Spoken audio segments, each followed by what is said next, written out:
Blog Talk Radio. Hello, and welcome to another episode of Lectures of Fallen Wisdom. Today I'm talking about one of the main barriers to bliss. And make no mistake, that's what you should be feeling on a constant basis is bliss. That's what you were designed to feel. But then something got introduced into our brain called thought.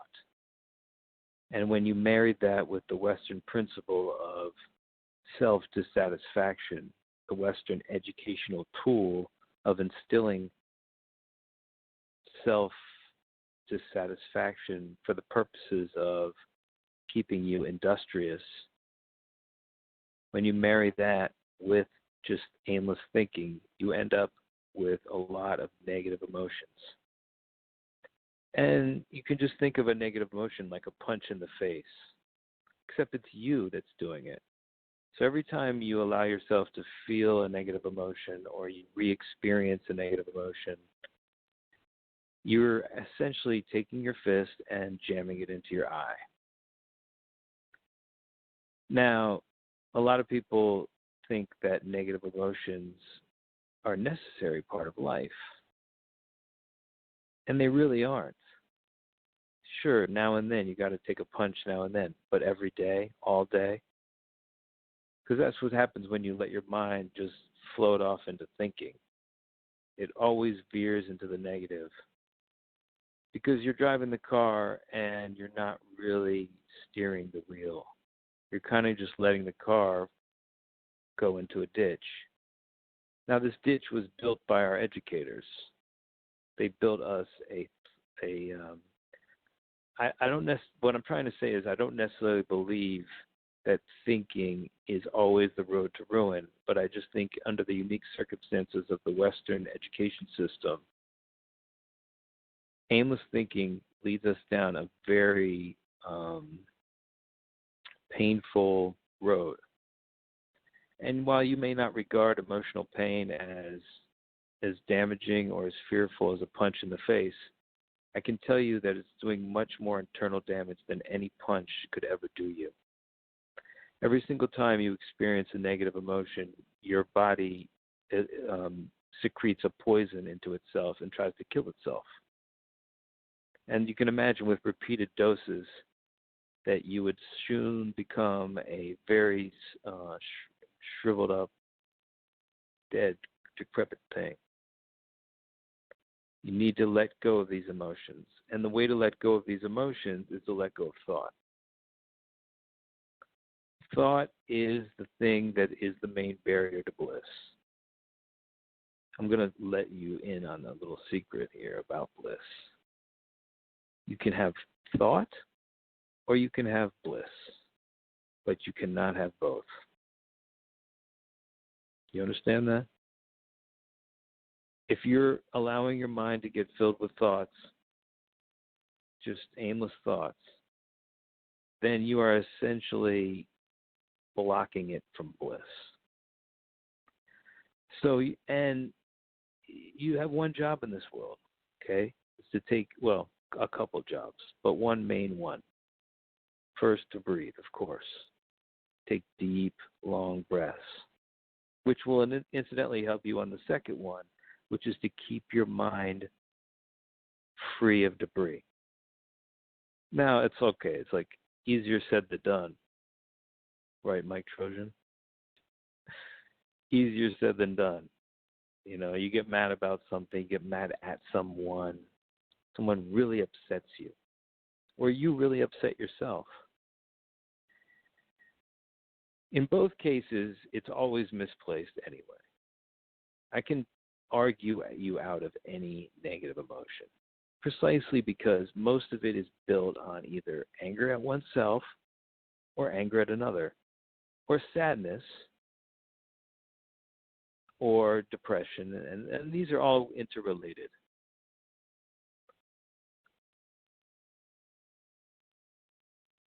Depression is usually born just from just constantly the constant echo in your head that you are not good enough, that you are not doing enough, that you are not working hard enough, that you are lazy, that you are not living to your potential.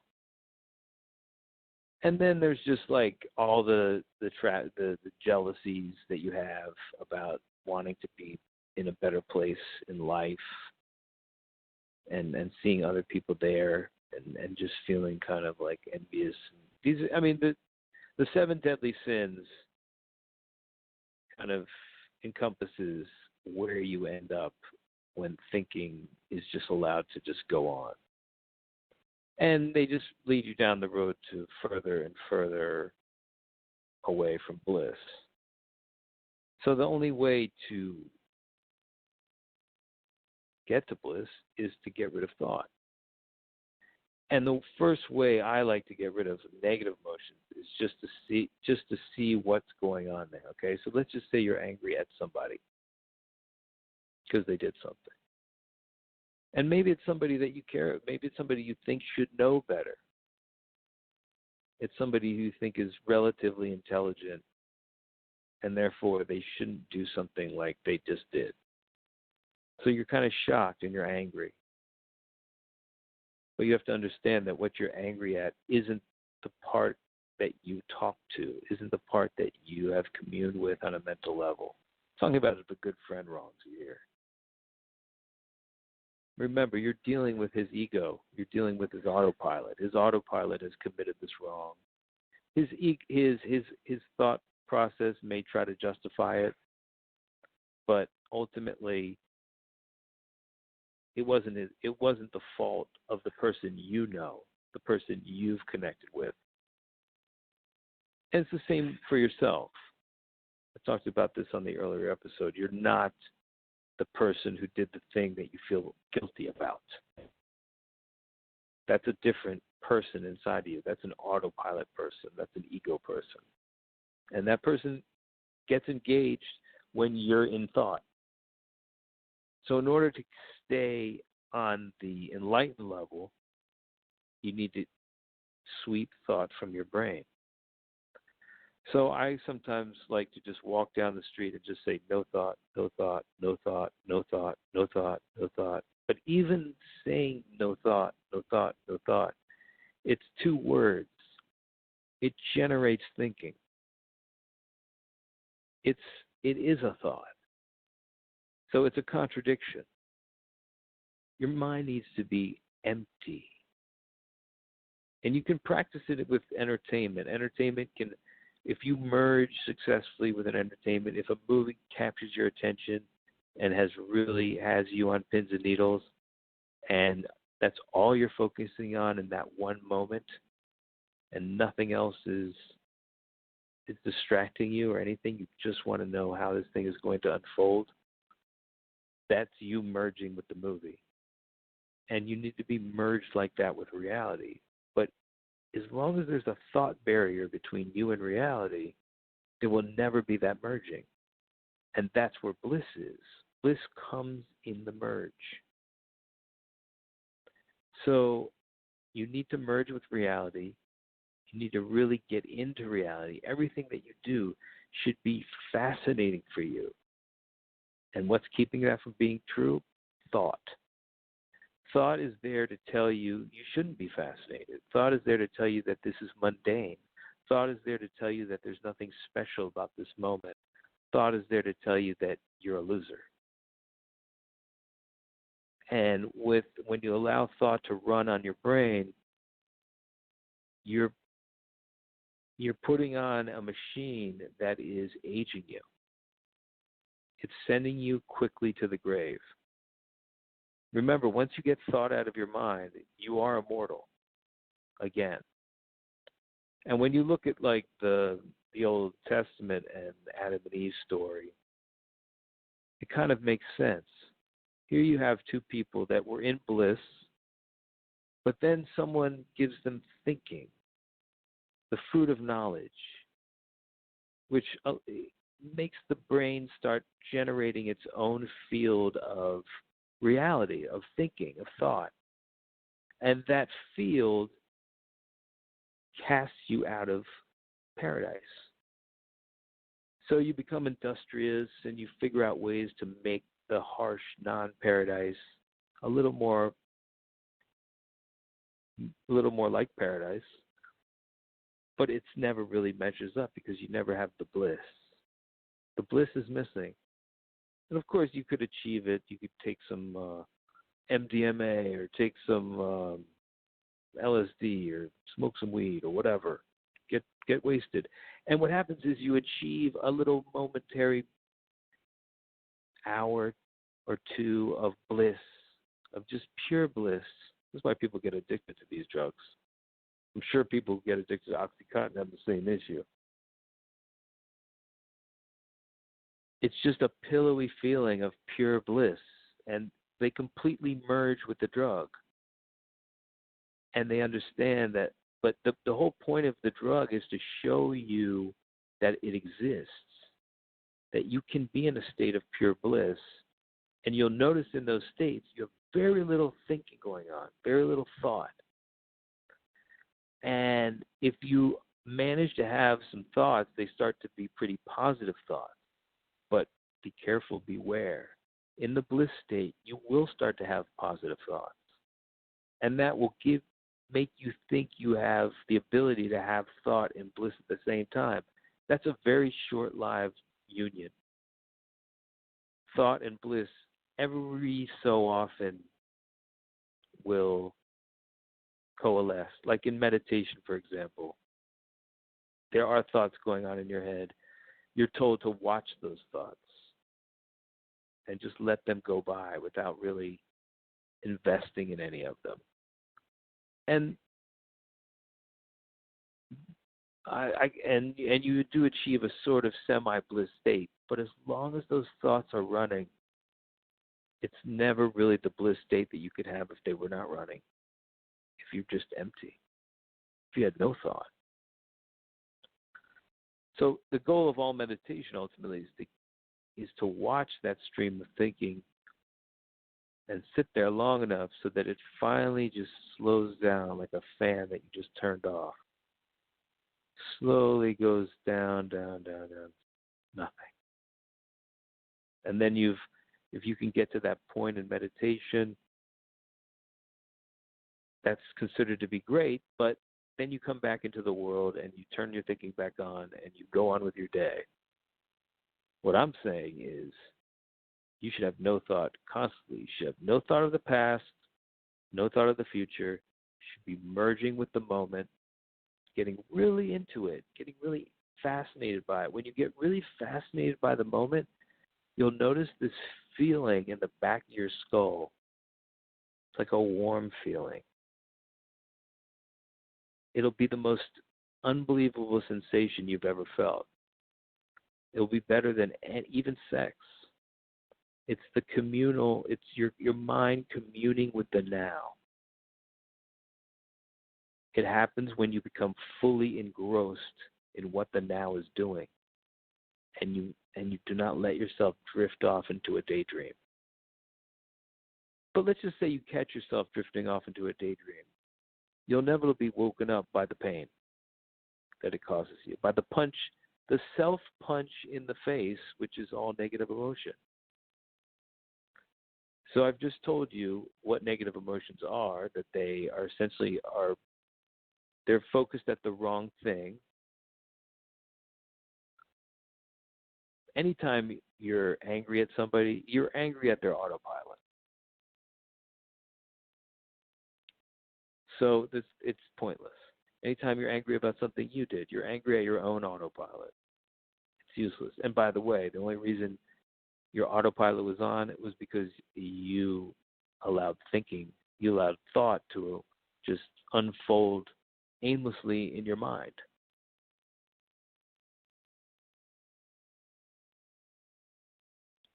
So you have the keys now. And it's just a simple matter of putting these keys to practice. First, wake up in the morning. I suggest in the morning is the easiest time to get derailed because you're groggy. That voice of self-hate is loud in your head. Everything seems kind of depressing till you have that cup of coffee or whatever. I recommend trying to avoid any kind of stimulant. Get a little mini trampoline, jump on it a few times right when you wake up. That will remind you to sweep the thoughts from your brain instantly in the morning. Sweep them. Just consider yourself that you have a broom and you're sweeping them off. And you have a clean slate. And you're just you and the earth. Really get into where you are. You're in a virtual reality of like immense like reality. It's like you can touch it, you can taste it, you can feel it. This is the ultimate virtual reality. Everybody's trying to get into like some other virtual reality. It's like, why? This is it. But to commune with it. Start to feel that. I don't know if you've ever had a moment where you were just so interested in maybe something that someone was doing, or that you started to get a little feeling in your head. But that's bliss. Bliss is when you are locked in on the reality, and it can only be achieved without thought. When thought is gone from the brain.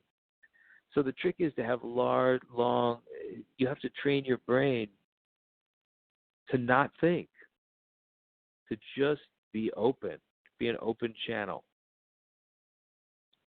And it's a simple matter of being on top of it, of just being observant of yourself.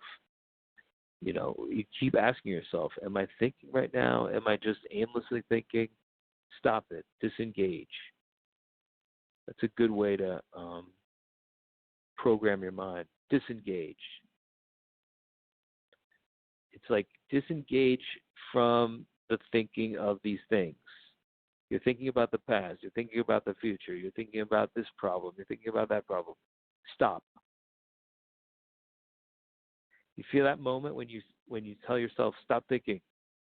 See that little gap? That's where it should be.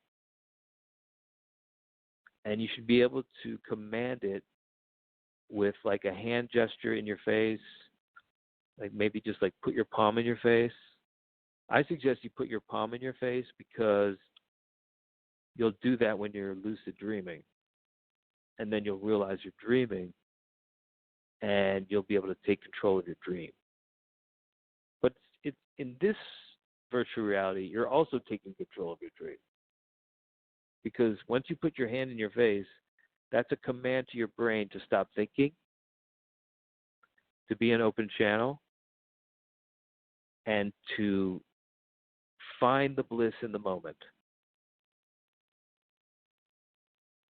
Now, this is all done without verbal cue. This is all done without verbal thinking.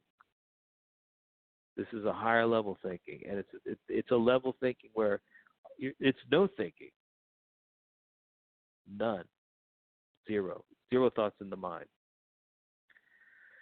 So you'll notice when you'll get frustrated. That's just debris that's just debris. Take a deep breath, sweep the debris away. It's caused by thought. You allowed yourself to think, you allowed yourself to become frustrated. You allowed yourself to think, you allowed yourself to become angry again about the same thing you got angry about last week. Anger it's enough anger. Anger you've been angry for like 300 lifetimes. You can abandon it now. And you felt guilty for 300 lifetimes. You can abandon it now. I already explained why it's a stupid emotion anyway. All negative emotions are stupid and based on a fallacy. Depression is just the continual punching in the face eventually converts to learned helplessness. They've found this. I don't know why they tortured animals like this, but they did. They realized that if they just tortured an animal enough, it would just kind of cease to lose all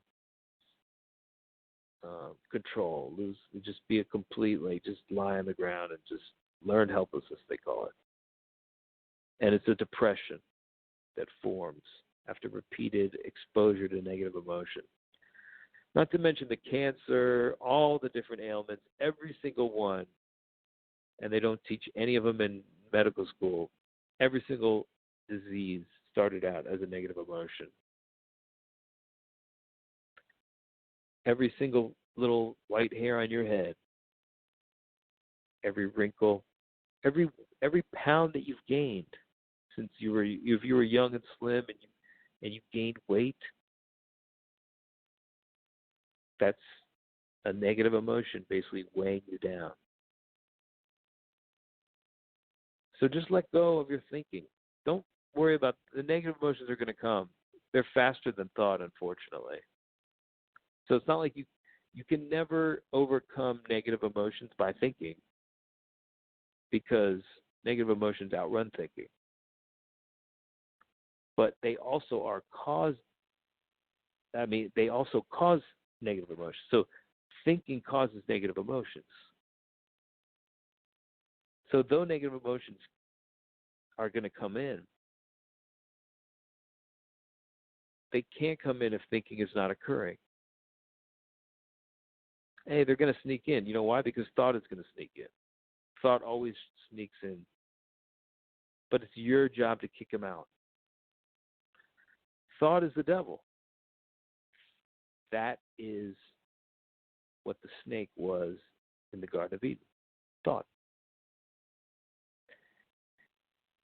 There's nothing to think about. You will, as things come into your fold, into your presence, your thought will be used to interact. But that's all it should be used for. It shouldn't be there ruminating on all these things. Now, of course, if you're trying to write something, if you're trying to work out a specific problem, that's intentional thinking. There's nothing wrong with that.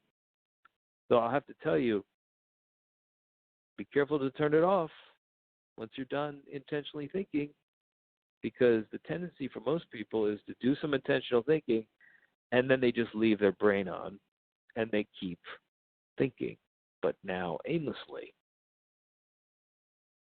And what happens then? Negative emotions, aging, death, sickness, overweight, underweight, ugly, smoke cigarettes, smoke shit, whatever, get high, do anything. Try to bounce yourself out of it. And then the repeated use of drugs to try to get yourself out of it. It's pointless. Okay, once you do a drug to try to get you to that bliss state, on the other side of that drug is like a worse sleeping state, is a worse autopilot. So you're just going to end up like doing something that is just going to upset you more. And then that's the thing. When you're not on autopilot and you're just living in the world, you rarely do something wrong. You rarely do something for which you feel guilty. In fact, I would argue you never do anything bad when you're fully aware. You only do stuff bad when you're thinking. You're thinking about something else, somebody pisses you off, and you fly off the handle. If you were totally present in that moment, you'd probably be like a good Samaritan. You'd just be like, all right, man, it's cool. Because that's how you should be. It's like, oh, well, he had it coming. No, they never have it coming, because it's their ego that's doing it. And their ego, you can't punish their ego. Their ego can't do anything else. And you can't punish the thinking part of them. That's why jail is so stupid. I mean, you're jailing somebody for something their ego did. You're jailing their full consciousness for the transgressions of one part of their consciousness. So it's misplaced there. It's just misplaced to ascribe responsibility to the enlightened being in that person. It's not their fault. Everybody's everybody's struggling with this. So, and especially in the Western world has inculcated this dreadful depression in us, this dissatisfaction with our lives, with ourselves. Nothing is ever enough. If you really start to uncode the Western education, nothing is ever enough. But that's great. If you're like a working stiff in the society, they basically tied a pole to your head with a stake at the other end of it, and you'll never catch the stake. You'll run forever, grasping for that nirvana. The bliss state, really, is what you're looking for. And here it is. It's right behind the veil of thought. Sweep aside that veil, and there it is. It's very simple. Stop thought.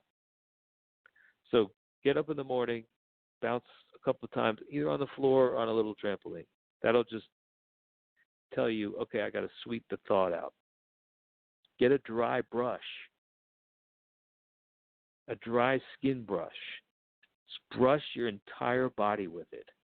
This will also present the image in your mind of brushing the thought off your pathway of your mind. So all thinking that is now accumulated from the night and from dreams and everything, it's just going to be hot, really heavy when you wake up, and it's going to be clouding your mind. All these old men voices with red faces clouding your mind. They are also victims of their own thoughts. And that's the thing, is like you can't hold anybody responsible because they're all just victims of this system, this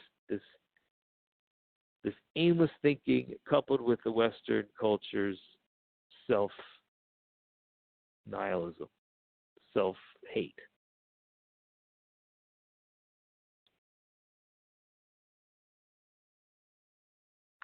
Get on the trampoline, jump up and down, jump on the floor, whatever, and then get a brush, a dry skin brush. Brush your entire body before you get into the shower. Then don't drink any stimulants. Just, I think it's good to fast in this period if you really want to wake up. If you want to fast, eat like once a day within like a 2-hour window, and then just fast for the next 20 hours. Because like food is another trap of bliss. The people who aren't experiencing bliss will tend to go to food, because food, when you're eating it, mimics bliss. You notice when you're eating something that's really fucking good, it stops your thought. That's why it feels so good. It tastes good too, but the taste jars you from your thinking hell. And so you break into it. So people, of course, they fall in love eating hot fudge sundaes. They fall in love with that, doing it. Because in that moment when they're eating that like great fucking sundae, they're not thinking about anything. Their mind is empty. All they're doing is tasting that great ice cream and the cold and the hot, and oh my God, it's so good. The banana, whatever. I don't know. Banana. Anyway, sugar, man. Sugar is like the ultimate, like, it short circuits your hating it thoughts and gives you that momentary bliss. So of course people can become very addicted to sugar for that reason. So it's just another drug. Try to do this without drugs. You don't need these drugs. These drugs are training wheels anyway. Like, how long are you going to ride your bike with fucking training wheels on them? After a while, every once in a while you check in with them, commune with the drug, but like on a daily basis doing a drug, it's counterproductive, because you want to see that your mind can achieve bliss without the drug. Otherwise, like, I don't know, it's kind of depressing, and it spurs more thinking. You want a clear mind, you have to have a clear conscience. So, of course, you have to be a good person. You have to do things that you have to understand why you do things that aren't so good. And it's always because you were lost in thought. And so the only way that you're going to say, if you ever want to say to yourself, oh, I'll never do that again, well, the only way to be sure of it is to be present at all times and to not allow yourself to get lost in thought again. So that's your only job here on earth. Well, there's two, of course. Breathing deeply and sweeping thoughts from your mind. And once you do that, the powers that you will unlock will be unbelievable. First of all, you will never have to wait for a train or a bus again. I promise you. Things will just start to work out. You will have the power to manipulate reality in a profound way. But you really need to be immune. You need to get to a point where you just don't feel negative emotions anymore. And that can happen. There are people who have achieved this. They call it enlightenment, whatever you want to call it. I call it bliss. It just means feeling always great. And like negative emotions just don't come in. But it takes a disciplined mind, and it takes some discipline about your habits too, because your habits have all been they've been grown up like warts because of your addiction to thought. They've grown up like warts because of this haze of thought that has come up over you. You're like in your own prison. Thought is a prison.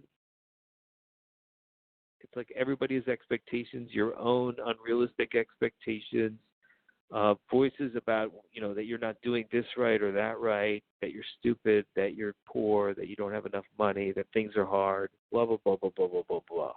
Problem this, problem that. What about my future? What about my past? Oh, I shouldn't have done that. That's where thinking leads you. Of course, it starts out positive. You think about good things all the time. And I did advocate for a while thinking about your best memory. And that's a good thing too, but ultimately the only reason you should do that is just to think about the feeling you were having and try to get that feeling in your head. But you should eventually be able to get rid of the memory and just go right to the feeling. So the memory drops out and you start to recognize the feeling that you had in that moment. And that's bliss. And bliss is this brain communing with the reality that's in front of it instead of some reverie of thought. I think I've repeated myself way too much in this, but I don't care. It's fucking important. So do it. Stop thinking now.